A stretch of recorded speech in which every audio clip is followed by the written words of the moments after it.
মাখন মন্থন যন্ত্র, যা সাধারণত বাটার চার্নার নামে পরিচিত, দুধ বা দই থেকে মাখন তৈরি করার জন্য ব্যবহৃত হয়। গ্রামীণ বাংলার ঘরে ঘরে এই যন্ত্রের ব্যবহার একসময় খুবই প্রচলিত ছিল। সাধারণত গাভীর দুধ থেকে দই তৈরি করে সেই দই থেকে ঘন ক্রিম বা সর আলাদা করা হয়। এরপর সেই সর বা ক্রিমকে মাখন মন্থন যন্ত্রে দিয়ে টানা ঘূর্ণন বা নাড়াচাড়া করা হয়। এই প্রক্রিয়ায় ক্রিমের মধ্যে থাকা চর্বি একত্রিত হয়ে মাখনে রূপান্তরিত হয় এবং বাটার মিল্ক বা ছানার জল আলাদা হয়ে যায়।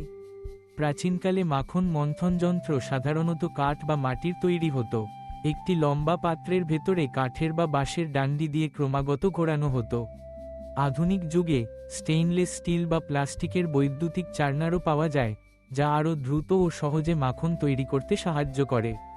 তবে গ্রামীণ জীবনের ঐতিহ্যপূর্ণ মাখন মন্থন যন্ত্রের ছোঁয়া আজও অনেক মানুষ ধরে রেখেছেন। মাখন মন্থন যন্ত্রের উপকারিতা শুধু মাখন উৎপাদনেই সীমাবদ্ধ নয়। এই প্রক্রিয়ার মাধ্যমে প্রাকৃতিকভাবে তৈরি মাখন স্বাস্থ্যকর এবং এতে কৃত্রিম কোনো সংযোজন থাকে না। এছাড়া এই যন্ত্রের মাধ্যমে তৈরি বাটার মিল্কও নানা রকম রান্না ও পানীয়তে ব্যবহার করা যায়। মাখন মন্থনের প্রক্রিয়া শুধু একটি গৃহস্থালী কাজ নয়, বরং বাংলার সংস্কৃতির একটি অংশ। গ্রামীণ মহিলারা একত্র হয়ে গল্প করতে করতে মাখন তৈরি করতেন। এই যন্ত্র শুধু খাদ্য প্রস্তুতির মাধ্যম নয়, বরং মানুষের মধ্যে বন্ধন ও আনন্দের উৎস হিসেবেও বিবেচিত হতো।